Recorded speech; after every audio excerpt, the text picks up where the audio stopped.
This Torah class is brought to you by TorahAnytime.com. Okay, good afternoon, everyone. Agun Erev Shabbos, as we prepare for Pesach. Haba Aleinu L'Tova. Today's learning is sponsored by David Callis, Lili Nishmas.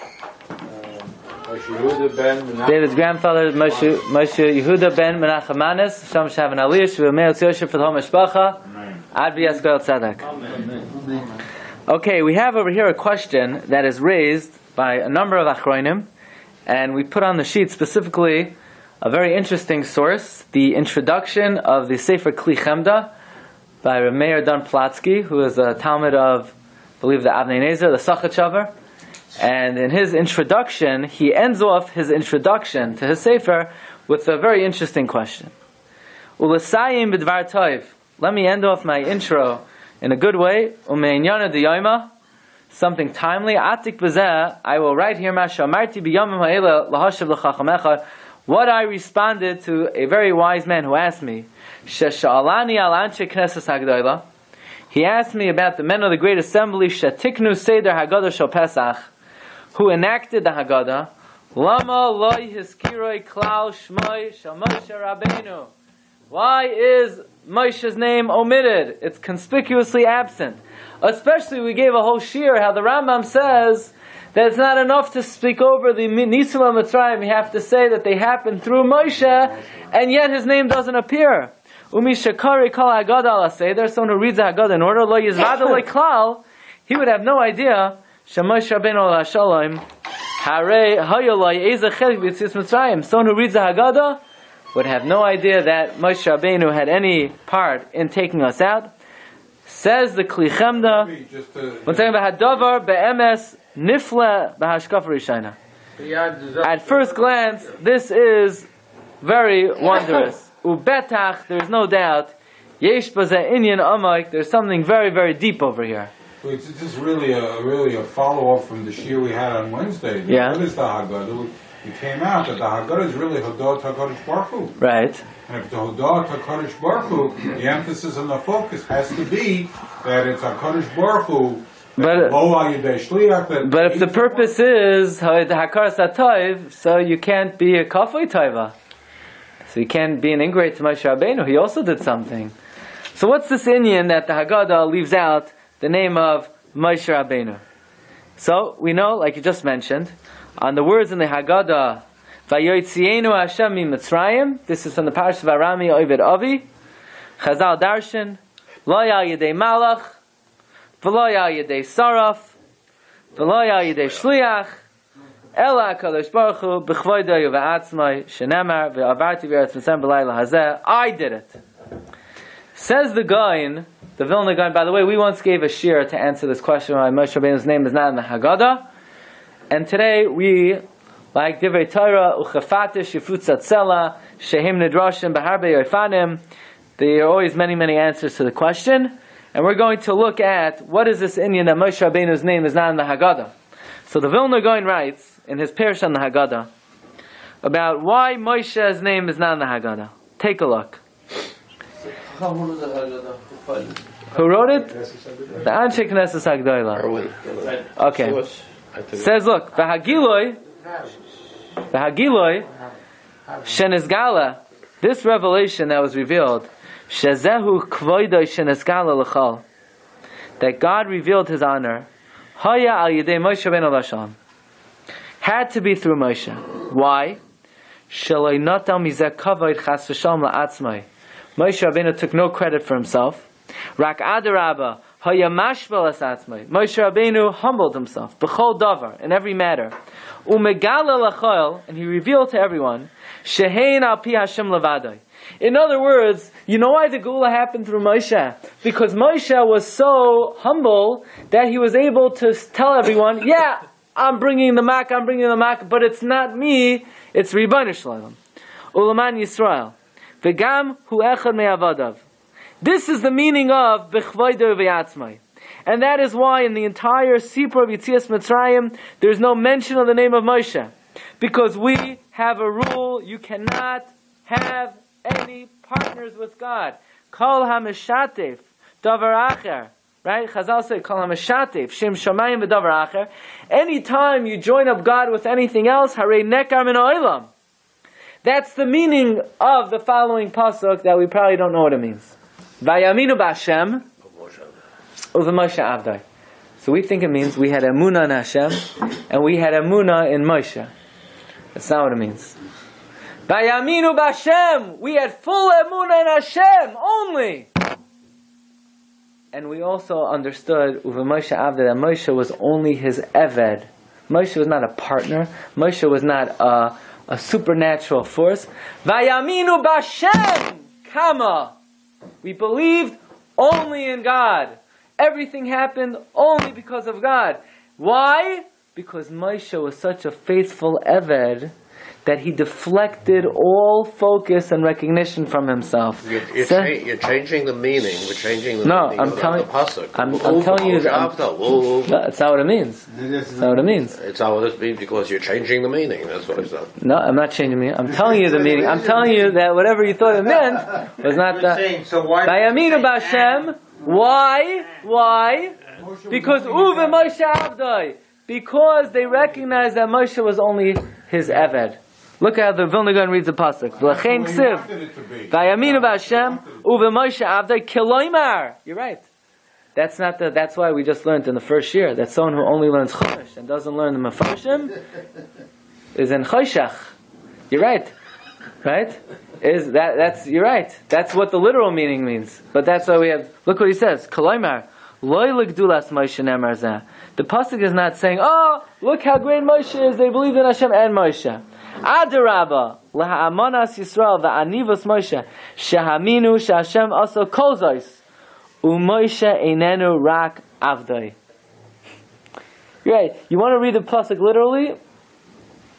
You would read it that way, that they believed in Hashem and Moshe. Uva Moshe Avda means they believed only in God. Why? Because they recognized that Moshe was only the Eved. And that's why, what's the very next pasuk? Az Yashir Moshe Uvnei Yisrael. That Moshe and Yisrael, they were on equal footing. Not God and Moshe were on equal footing, but because Vayaminu b'Hashem, they only believed in God. And they recognized Moshe was only an Eved, therefore Az Yashir Moshe of Bnei Yisrael, Moshe and Bnei Yisrael were on now equal footing. Okay? So the Gaon is saying that Moshe Rabbeinu deflected all attention and all credit from himself. Because he wanted everyone to recognize this was solely the performance of God. Moshe did not make himself out as some kind of miracle worker. Moshe Rabbeinu wanted Klal Yisrael to recognize that this is all the Yad Hashem. Uve Moshe Avdai. Well, let's elaborate on this a little bit more. Chazal say in Pirkei Avos, Parak Vav, Pasuk, Mishnah Vav, that the Torah is niknes in how many ways? How many ways are there to acquire Torah? Not everybody at once, one at a time. What? 48. What is number 48? Says the Mishnah, V'ha'omer davar b'shem amrei. That when you say something over, you don't say it on your own. You don't say, "Oh, you want to hear my chiddush? I've been working on this chiddush for the last 3 years and listen to my chiddush." Meanwhile, you heard somebody say it yesterday. So one of the 48 ways of acquiring Torah is to say over something in the name of the one who said it. And then the Mishnah adds an editorial comment. Halamadata, we learn from here. Kal ha'omer davar b'shem amrei. Anyone who says something over in the name of the one who said it, Mevi Geula La'olam, brings redemption to the world. Shenemar V'atoimer Esther LaMelech B'Shem Mordechai. As a prelude to the redemption of Klal Yisrael, Esther told Achashverosh, I'm not the one who saved your life. Mordechai told me he overheard the plan of Big Son and Seresh. It's really Teresh. You know why? His name was Teresh, but when you put a vav in front of the word, in Hebrew grammar it becomes Viseresh. But his name was Teresh. Anyway. Right? So it says, V'atomer Esther LaMelech B'Shem Mordechai. So the Maharal wants to know, what brings the Geulas to say something over in the name of somebody else? That's such a big quality, that's such a great quality, that what's holding up the Geula is to say, is all these, rabbis who are passing things off as their own chidushim, and really they heard from somebody else. That's the problem in Klal Yisrael. That's what brings the Geula. Kol ha'omer davar b'shem omroi, mevi Geula la'olam. And why does it bring Geula la'olam? Says the Maharal in his commentary on Pirkei Avos called Derech Chaim, that when God brings Geula, it is absolutely important that the world recognizes that this is God acting. Ein lanu melech goyel u'mashiach ela ata. When God brings Geula, it's only God, right?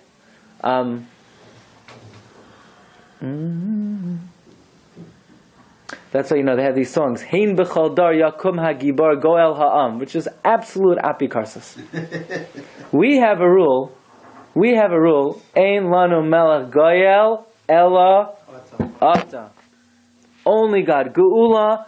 That's why when it comes to Yetzias Mitzrayim, every pasuk says, right? Laman teda ki ani Hashem. Laman teda ki ein kamani b'chol ha'aretz. Laman teda. Why does it keep on repeating the fact you should know? This is an oft recurring theme in Yetzias Mitzrayim. Because Geula, God is doing it for a purpose. That we have emunah in the Yechilas of Hashem, in the Metzias of Hashem, in the Hashgach of Hashem. There cannot be any partners. No Gibar, no hero. There can be no hero. There are no heroes. In the Jewish people, there are no heroes like in the secular world.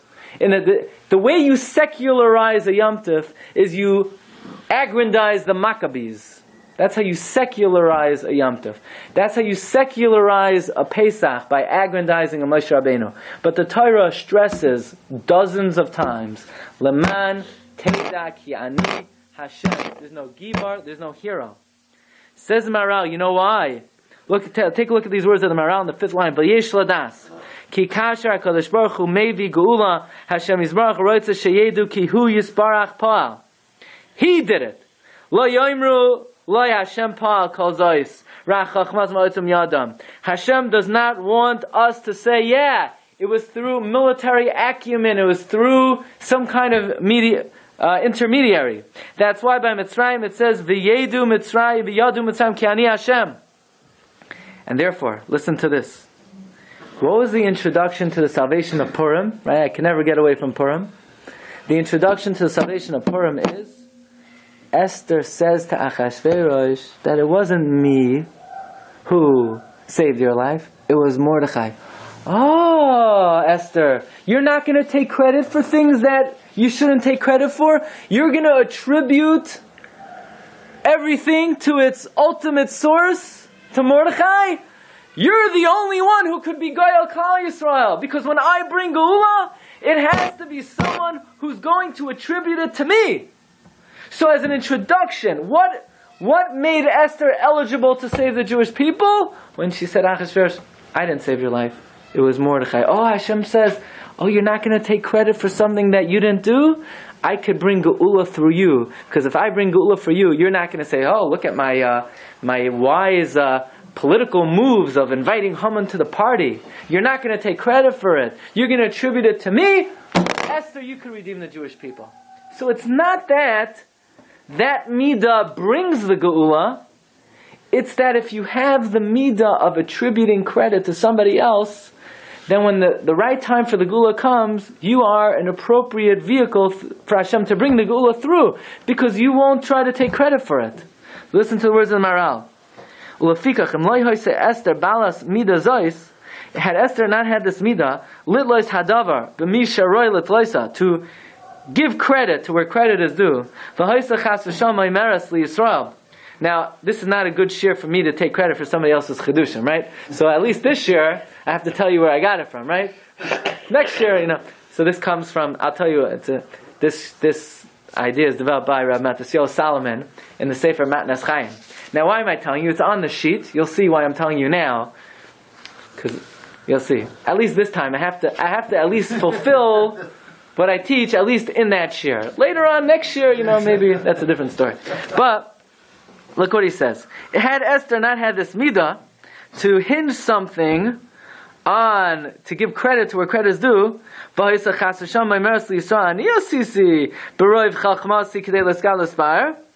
Esther would not have been an appropriate vehicle for Hashem to bring the Geula.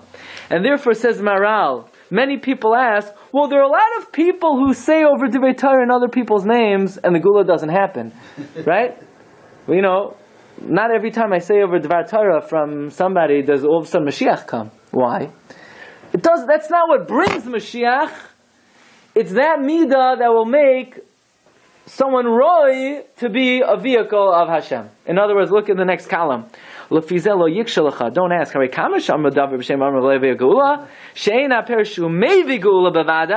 but when the Geula is ready to come, then that midah is an appropriate vehicle. Fine. So says Ramat Solomon, who redeemed Klal Yisrael from Mitzrayim? Which human being was most instrumental? Moshe Rabbeinu. Do we know any of Moshe Rabbeinu's background before Hashem selects him to take the Jewish people out of Mitzrayim? Well, we have this whole very strange episode where he goes to Midian, and there's some, shepherds bothering Yisro's daughters, and Yisro's daughters go back to their father, and the father says, why'd you come back so quickly today? And what does the pasuk say? An Egyptian man saved us. Simply they're referring to Moshe Rabbeinu. But Moshe Rabbeinu is not an Egyptian man, he's a Jew. Says the Medrash Rabbi, look at number 7. Vayomer. What? He looked like an Egyptian. Okay, look. Vayomer madua mihartin ba Yisro. Look in the psukim. They come back to Ruel, and he says, why do you come back so quickly? And they said, a Egyptian man saved us from the shepherds, and he even drew water for us, and he gave to drink to our sheep. So look at the Medrash. The fourth line, he was a Jew.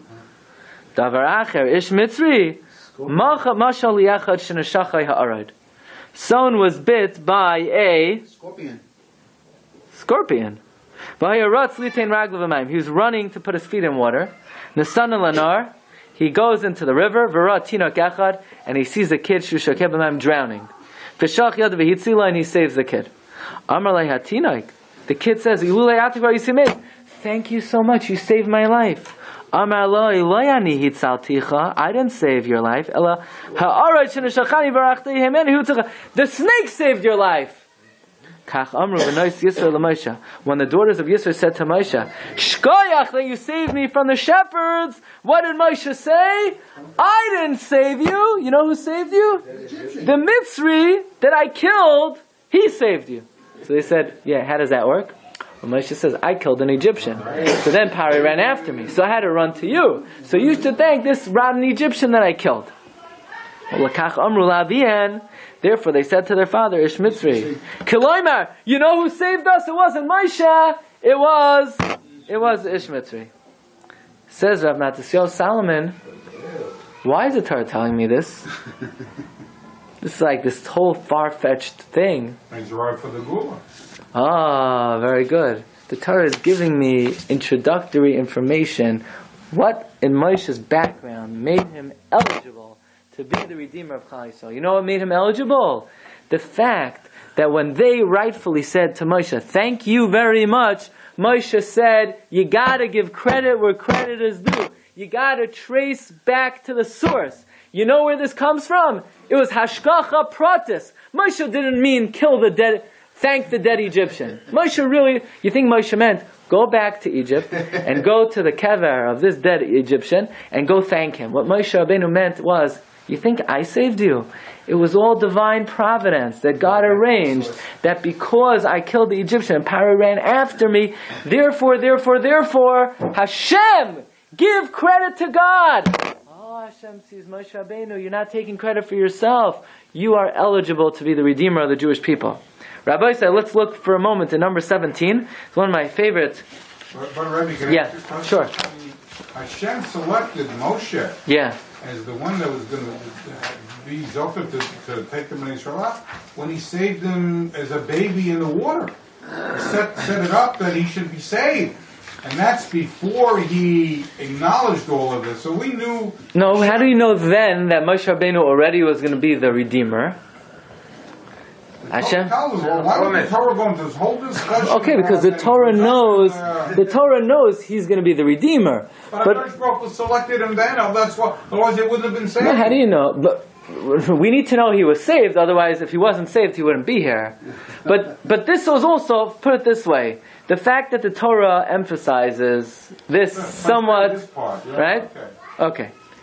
In Al Hanisim, it was all written in Lashon HaKodesh, like the rest of davening. Al Hanisim, Val HaGvuros, Val HaTshuos, Val Machamos. There's one word in Al Hanisim that's in Aramaic. Right? The word, I mentioned this a number of times. Porkon. Porkon. What's porkon? You know, when I was a kid, every time you hear porkon, it's like pork. What? Well, what is porkon? Yikum porkon. Versteht sich. The whole thing is in Aramaic. But here, the entire davening and the entire Al Hanisim is Lashon Kodesh, except for the word porkon. So the Harei Kedem brings down from Rav Soloveitchik. It says like this, that we have a rule that when it comes to Geula, there are no intermediaries, there are no sidekicks, there are no heroes, there's no Yakum Hagibor Hagoel Ha'am, none of that heresy. What is the word porkon? What would it mean in Hebrew? How do you say it? Geula. Ala nisim ve'ala geula. That's what it means. But we can't say the word geula. Because since we mention B'mei Matisyahu ben Yochanan Kohen Gadol, you can't attribute geula to basar v'dam. And therefore we purposely take out the word geula and we put in the word porkon, because porkon could also mean lessening of our burden, like prikas oil hagayim. So you want to say Matisyahu, he made life a little easier for us, fine. But geula, you cannot attribute geula, because we have a rule that says in Yeshaya, Peduye Hashem Yeshuvon loy Peduye Eliyahu loy Peduye Melech HaMashiach Ein Lanu Melech Goyel U'Mashiach Ela Ata. And therefore we don't say the word Goyel, we say the word porkon. Now can I ask a question? By the Esther, we know that she was zocha to be involved in the Gula because the shame Mordechai. Right. Matisyahu. Where do we see an instance that the Al Hanisim is B'mei Matisyahu, that he was zocha to have the Gula that was associated with the rebuilding of the... Where do we see that he had this midah? Yeah. I don't know. It's a good question. We'll have to work on that. I don't know. But this guy who wanted to bring a cover, right? Yeah, no, but right, okay. But you have to give credit to a right. Where do we see this specific midah? Good. I don't know. Take a look at number 9. Take a look at number 9. This is very interesting. I was not aware of this. When Yaakov Avinu had his dream, he saw angels going up, angels going down. Now, do you dream of angels? I don't know. I don't even have dreams all the time. Whoa. Right? So, he had, who are these angels going up? What angels? look at number 9. No, that I know you sponsored, but that look at number 9. Look at number 9. Davar acher. V'hinei malach elikim olam. Hainu ha-malachim shahalchu lahaflich hasedoim. The angels that Yaakov saw going up the ladder were the angels that destroyed Sodom. What? You ever hear this before? So the question is, because why were they on the ladder? In other words, the Daskin is bound by Kasha. Angels are supposed to be like near Hashem. What are they doing going up and down a ladder for? It's like a punishment. And they only have one job, and they finished their job. Should have been back in. Look what it says. The angels who went to destroy Sodom, they took credit for themselves. They said, look at number 10. Quick! Ki mashchisim anachnu es hamakim. We're going to destroy the place. Says the Dasakanim. They were banished from God's presence for 135 years, and now they have to go up and down the ladder. Why 135? That's also a good question. Shatalu akavod la'atzman she'amru ki mashchisim anachnu. Begam galu mastorin shal HaKadosh Baruch Hu. They also revealed God's hidden plan. Ulekach nidchu Mimechitza shel Kodesh Baruch Hu, 138 years. And now, it's time, now they're returning. Now they're going back up. Now they're going back up. What about the ones came down? By the way, now Rashi points this out, that later on, a few psukim later, they say again, Maher himalit shama, ki loy ucha lasos davar ad bayacha shama. Says Rashi, ze oinsham shemalachim.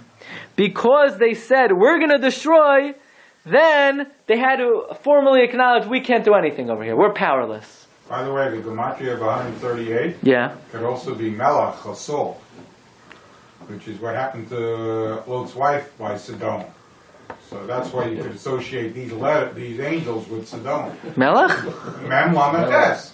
Sol. Isn't that Melach? No. So, Mem Lamates is Sol. No, that's 78. oh, it's 40. Close. Sorry about that. All right. Okay. Right. Now listen to this. Listen to this. The Alter of Kelm,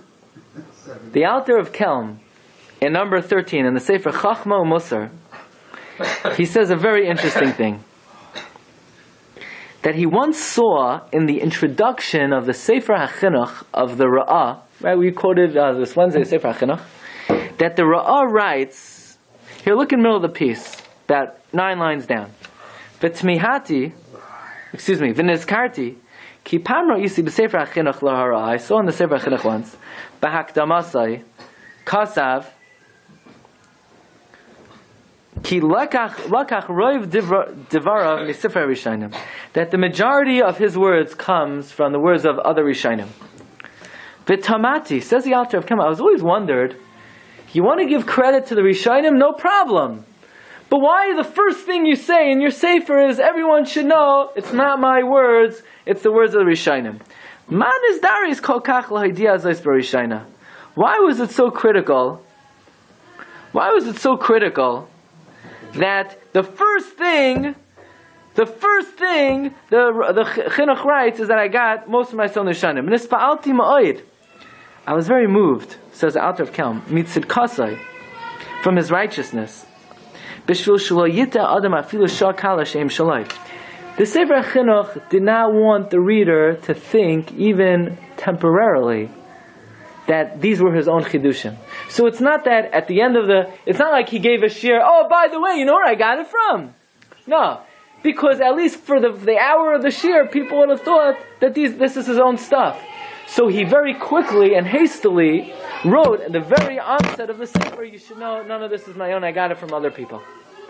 Says the Alter of Kelm, the Alkain, right? V'nispa'alti ma'oid. I was very moved, mitzid kasai, from his righteousness. That people should not make a mistake, even temporarily, that it is.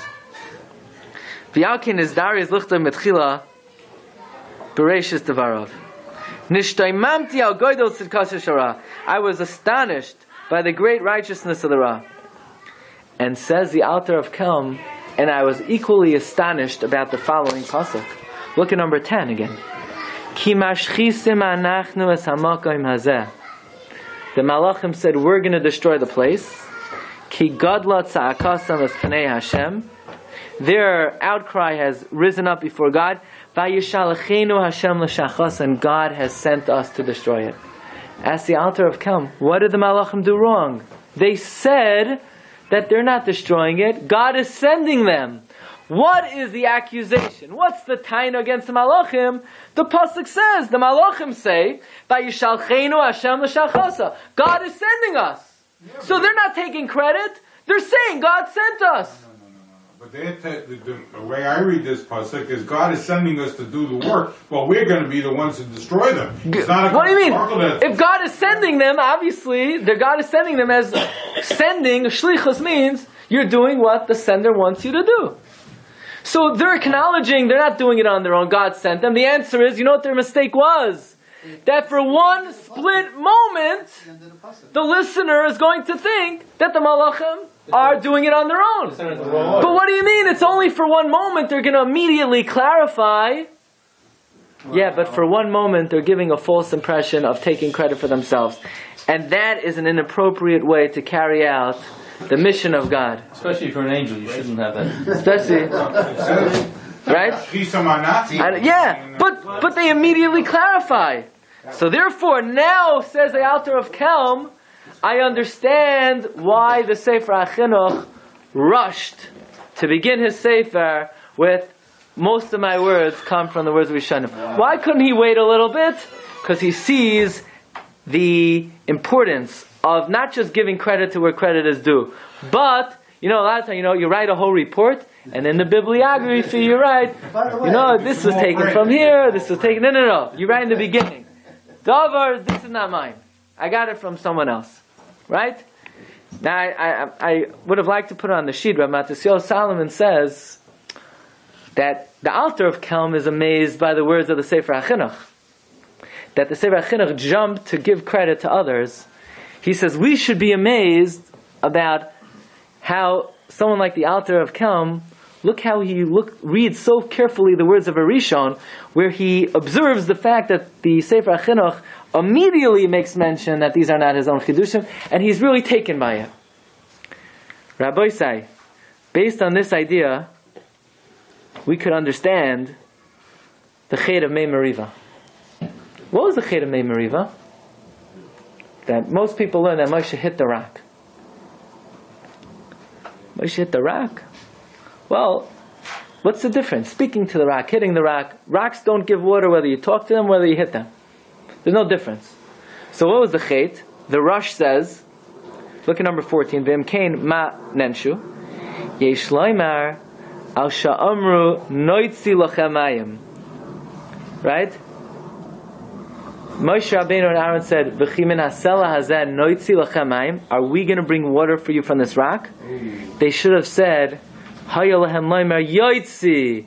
They should have said, God will bring the water. Not will bring the water, God.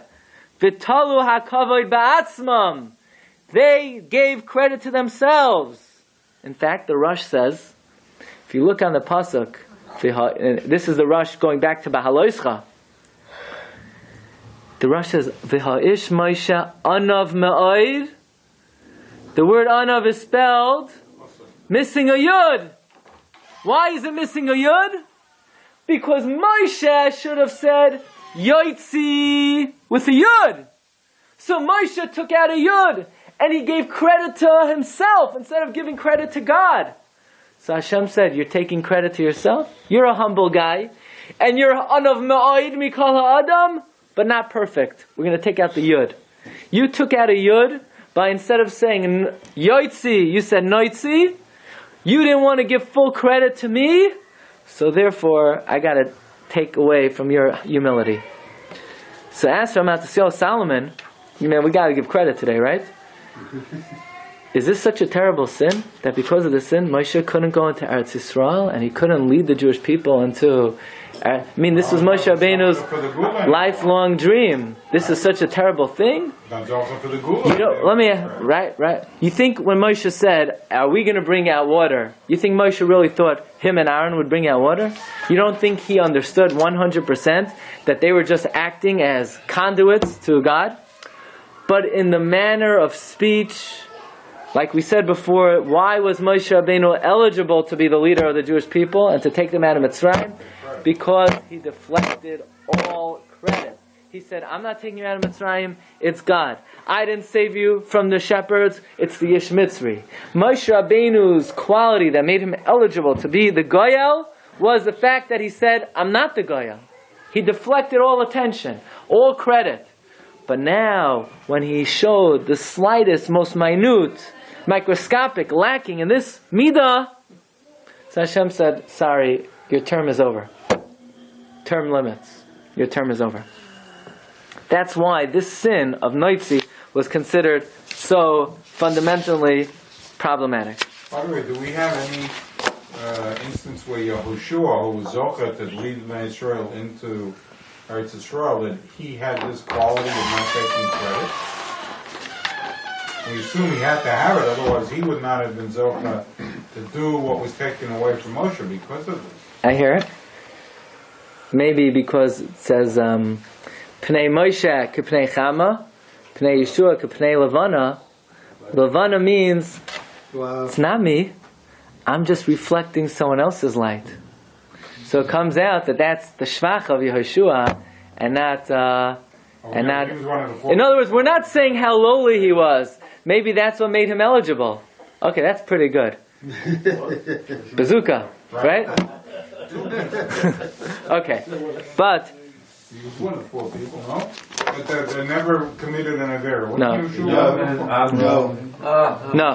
So Rabbi Sai, we're going to be learning in Mirz Hashem. We're coming to the end of Sefer Ezra, and we're going to be starting what we call Sefer Nehemiah. But in truth, in Tanakh, there's no such thing as Sefer Nehemiah. It's only Sefer Ezra. And the Gemara asks in the Masechta Sanhedrin, considering the fact that the majority of this big book was written by Nehemiah, why do we call it Sefer Ezra? Why don't we call it Sefer Nehemiah? So the Gemara answers like this. The Gemara says, Nehemiah took credit for himself. So Nehemiah took credit for himself. He said, oh, it was my doing. We took away his name and we called it Ezra, not Sefer Nehemiah. We find the Mesilas Yesharim brings down by Chizkiyahu HaMelech. He said that because Chizkiyahu took credit for the peace of the city, Chizkiyahu said to God, God, daven, protect the city in my merit? So Hashem says, no, I'm going to protect the city in the merit of your righteous ancestor David. From here the Gemara derives, anyone who gives credit to himself, God will give credit to somebody else. So the Mesilas Yesharim says in number 18, in Parak Chav Beis, in the Midah Vanava, Harei Lecha, She'ein la'adam afilu lahachzik toiva la'atzma yal toivaisa. A person should not even take credit for the things they do. Mr. Sharm is talking about how sometimes people praise you for things that you didn't do. And the Midah Vanava really dictates, you should say, you know what, wrong, I didn't do that. Person. So this is the Midah. If you'd have to define this Midah, it comes from a humility that is rooted in honesty, where a person does not allow themselves to take credit for something that ultimately has a higher source. That is what made Moshe Rabbeinu eligible to be the Gaon Yisrael. That is what made Esther right to be the Gaon Yisrael. And let's conclude with the following. And that is, asked Rav Matisyahu Salomon, that it would seem to be that the end of the Torah contradicts this. Because if you look at how does the Torah end off? L'chol ha'oisais v'hamoivsim asher shlachai Hashem lasis b'eretz Mitzrayim u'l'chol hayara chazaka u'l'chol hamoira hagadol asher asa Moshe. That Moshe did. But he didn't write it. But he didn't do it either. No. He's not taking credit. Okay, but after everything we said, why is his name not in the Haggadah? Because he deflected credit. Why is the Torah giving credit to miracles that Moshe didn't do? So here, says Rav Matisyahu, you have to know what the Ramban says.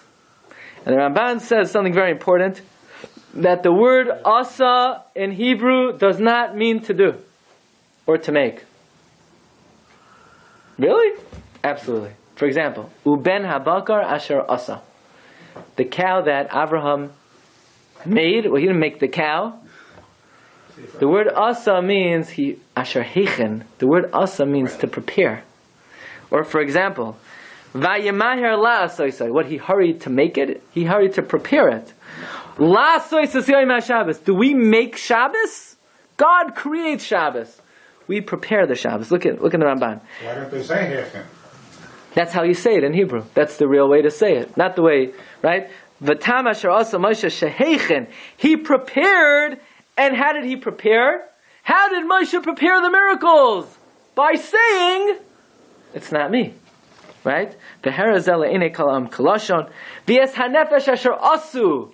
What, Avram made these people? He didn't make them. He prepared them. He set them on the way. Ki Moshe loy asa hayada chazaka, rach heichen oisan, u'ba'avuroi nase le'inei kol Yisrael. And therefore, says Rav Matisyahu Salomon, Moshe's name being absent from the Haggadah is not taking credit away from Moshe. That's the greatest praise to Moshe Rabbeinu.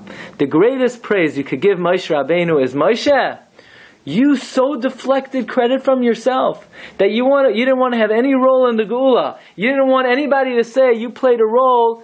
That is exactly why you were the one eligible to be the Goyal Yisrael. Because you had the midah of what? Kal ha'omer davar b'shem amroi, maybe Geula l'olam. So Moshe's being absent from the Haggadah is the greatest praise we could give Moshe Rabbeinu.